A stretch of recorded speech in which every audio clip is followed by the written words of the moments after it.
The Little Prince, Chapter 25. The Little Prince said, people start out in express trains, but they don't know what they are looking for. Soon they get very excited and rush around in circles. And he added, it's not worth the trouble. The world we had come to was not like the wells of the Sahara Desert. The wells of the Sahara are holes dug into the sand. This one looked more like a well for a village. There was no village here, so I thought I was dreaming. It's strange, I said to the little prince. The well is ready for us to use. There's a pulley, a bucket, and a rope.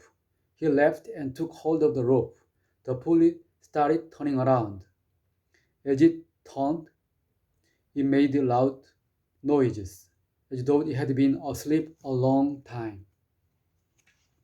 Do you hear that? Said the little prince.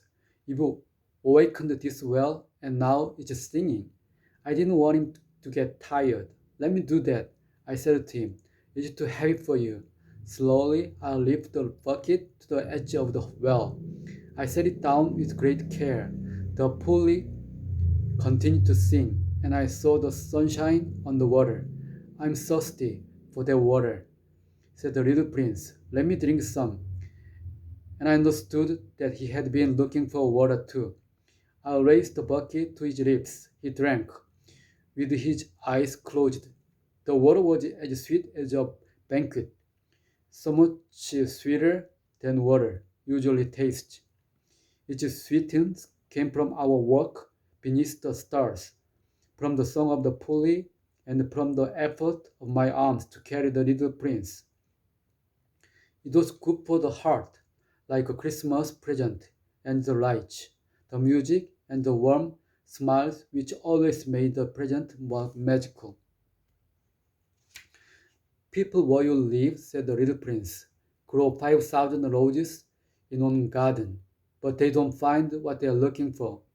They don't find it, I agreed. But what they are looking for can be found in a single rose or a little water. Of course, I answered. And the little prince added, eyes are blind. You have to look with the heart. I had drunk the water. I felt much better now. And the sunrise, the sand in the desert, is the color of honey. The color was making me happy too. And so, why did I also feel sad? You must keep your promise, said the little prince as he sat down beside me. What promise? You know, a muzzle to stop my sheep from eating my flower. I took my drawings out of my pocket. The little prince glanced at them and laughed. Your baobabs look more like cabbages. Oh, I said, feeling a little hurt. I had been so proud of the baobabs. Your fox ears looked more like horns, and they are too long. And he laughed again. You are being unfair, my little prince, I said.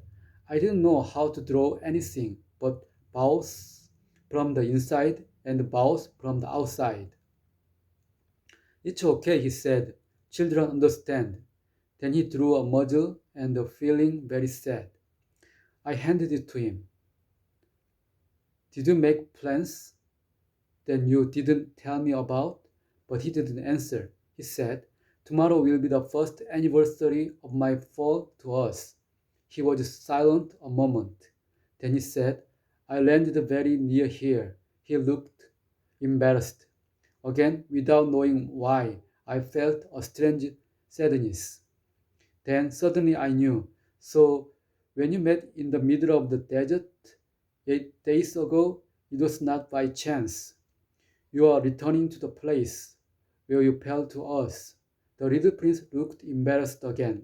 I added hesitantly, perhaps because of the anniversary. The little prince looked embarrassed once more. He never answered my questions. But when someone looks embarrassed, it seems to mean yes. Oh, I said to the little prince, I'm afraid. But he answered, you must get to work now. You must repair your engine.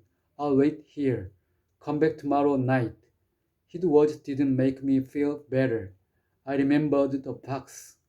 There's a danger of tears if you let yourself be tamed.